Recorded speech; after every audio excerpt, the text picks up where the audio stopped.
So one of the most common questions we get from our ladies who first join the group in our over 40s private gym here is, what kind of weights should I be using on each exercise? And this is a super common question because people don't want to go too heavy and hurt themselves, but they don't want to go too light and not work hard enough.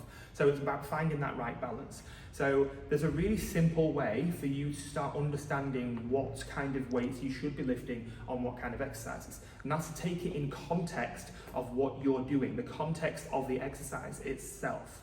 Okay, so what we say to our ladies is we don't give them an exact number to hit, really. We don't say you've got to hit 10 or you've got to hit 15 in terms of reps of how many times you're doing the exercise. What we give them is a range.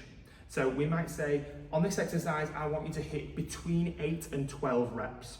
And the goal between 8 and 12 reps is to reach something that's called failure. Now that's a really negative word, I don't mean it to be, but what failure means is it means you get to the point where your muscles can't do anymore, because that's the goal. When you're in the gym, the point of being in the gym is to fatigue your muscles to the point where they can't do anymore, they are exhausted, and then you go home and recover and they get stronger, okay, through your recovery.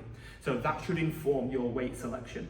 Your weight selection, after you've warmed up and you're doing it safely and all the rest of it, your weight selection should be appropriate for you to reach that failure principle between the range of reps that you're choosing for exercise, whether that's between 5 and 8 or 8 and 12 or 12 and 15 or whatever it might be. If you're struggling to know, just go between 8 and 12 because that's super standard. So what we'll do is we'll choose a weight from the rack that's heavy enough once you've warmed up for you to reach failure between 8 and 12. So that's either you get to 8 and you can't do any more, you get to 9, you get to 10, you get to 11, or you get to 12 and you can't do any more. Now, if you choose a weight that's too heavy for you to get 8 with, and you reach failure at 5 or 6 or 7 or even less, then you know it was just a smidgen too heavy and you bit off a bit more than you could chew. If you choose a weight and you get into 12 and you think, actually I could do 13 or 14 or 15, you've probably not pushed yourself hard enough on the weight side. Now again, please be mindful, you've got to do this safely, you've got to make sure your technique's appropriate, you've got to maybe look up on videos or get somebody to help you or have somebody watch you, of course, but within the confines of that safe environment, you need to push yourself as hard as you can so that you're making a difference to your body. You need to lift heavy enough safely so that you're reaching failure, you're getting to the point of exhaustion on that specified area of the body that you're working.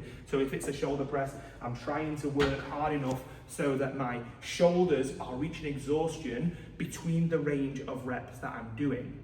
Okay, now if I'm getting to 13, 14, 15, 16 reps, and I can still do more, I know I've really undershot it.